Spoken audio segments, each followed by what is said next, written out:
à l'abbaye de Fontevraud. Ce sont les puissants qui ont permis à cette église et à ce cloître de sortir de terre, d'en faire un lieu de quiétude qui a résisté au siècle.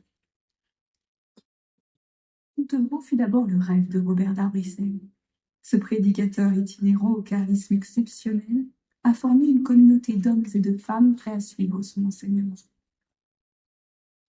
Mais l'homme de Dieu est sommé de se fixer. C'est ainsi qu'en 1101, l'Anjou devient le berceau de la nouvelle communauté fontevraudiste, bientôt dirigée par une abbesse.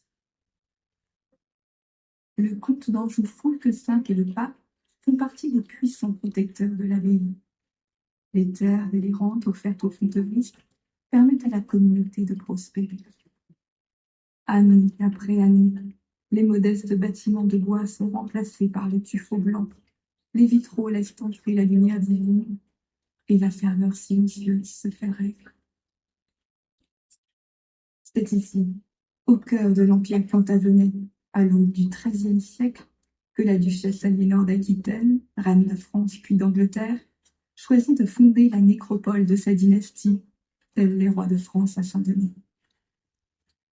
C'est là qu'Aliénor fait inhumer son époux Henri II. Ce conquérant a été comte d'Anjou, duc de Normandie, d'Aquitaine et roi d'Angleterre. Près du couple repose aussi l'un de leurs fils, dont le nom évoque l'épopée des croisades, le mythique roi d'Angleterre, Richard Cœur de Lion. Mais l'Empire plantagenet est convoité par le roi de France. Le dernier fils d'Aliénor, le roi d'Angleterre Jean sans Terre, cède la partie continentale de son empire à Philippe Auguste. Cependant, les souverains anglais ne renonceront pas si facilement à ces territoires.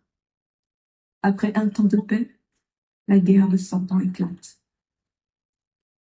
Pendant ces longues années de chaos, l'argent manque et les vocations religieuses se tarissent. Les bâtiments de l'abbaye tombent en ruine, les ténèbres avalent la lumière. Mais, à 50 ans, 5 abbesses issues de la famille royale des Bourbons se succèdent à la tête de Fontevraud. Elles entreprennent des travaux et redonnent son prestige à l'ordre.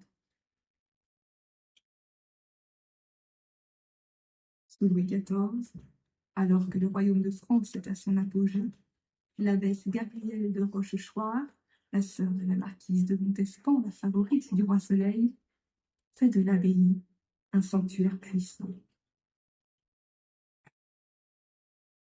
La Révolution française fait pour ces lieux office de crépuscule.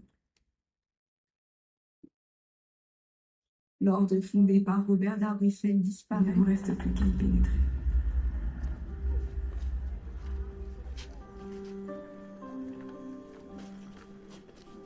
« 35 ans plus tôt, en 1137, je devenais la femme la plus puissante de France, en épousant le roi Louis VII, Aliénor, l'héritière d'Aquitaine, reine de France.